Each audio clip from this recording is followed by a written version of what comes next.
All right, we are standing on McPherson's Ridge, site of heavy fighting on the morning and afternoon of July 1st, 1863. We are looking at the monument to the 24th Michigan, which stands here in McPherson's Woods. On the morning of July 1st, as fighting begins, General John Reynolds and his 1st Corps is rushed to the battlefield with communication from Cavalry Commander John Buford. When Reynolds arrives on the field, he is killed shortly after arriving, putting the Iron Brigade into formation in these woods. The Iron Brigade was made up of regiments from Wisconsin, Indiana, and the newest regiment, the 24th Michigan. The 24th Michigan was formed in the summer of 1862, made up primarily of boys from Detroit. One of them is a gentleman by the name of John Charbonneau. He's going to be known in the roles as John Cole, but he joins up in August of 1862 and is mustered into the newly formed 24th Michigan. The Iron Brigade had earned a reputation in earlier battles, such as the Battle of Bronner's Farm, as being a very hard-nosed fighting brigade that had been given prior to the Battle of Antietam the nickname the Iron Brigade. They were also symbolic of their black hats that they wore into battle. The 24th was the newest regiment into this brigade, which is the 1st Brigade of the 1st Division of the 1st Corps. They are one of the first Union infantry to arrive on the field on July 1st. Countering them across the road, here we see the monument to the 26th North Carolina. The 26th North Carolina is also a new regiment in the Army of Northern Virginia. They are assigned to Pettigrew's division. He is also from North Carolina, a graduate of the University of North Carolina.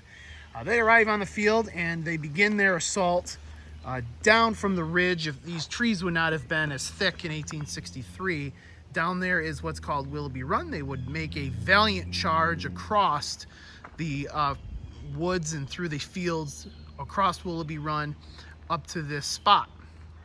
When they arrive to this spot, they will be heavily engaged by the 24th Michigan. Both sides will be savagely butchered in the fighting.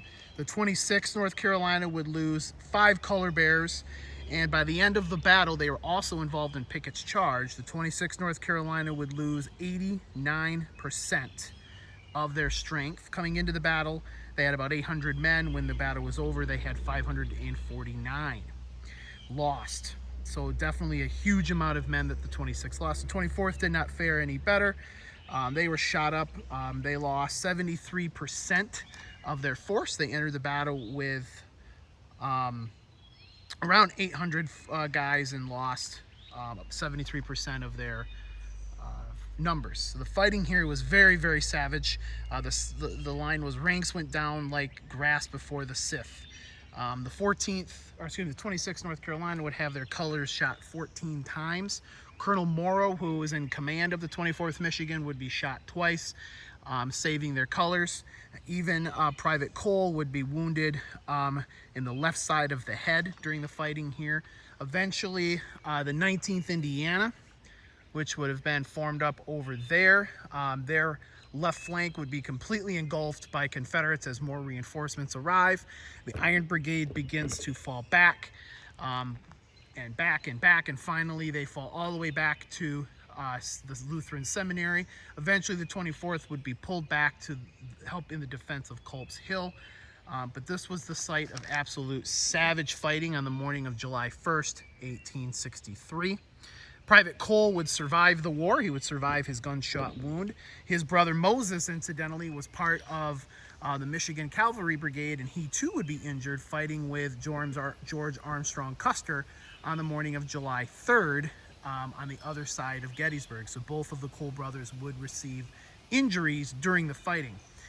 After the war was over, both Moses and John would eventually find their way to the lovely city of Alpena, where when John passed away in 1911. He is currently buried at the Holy Cross Cemetery in Alpena. So here is another location and site of savage fighting of another member of Alpena who is currently buried in our town.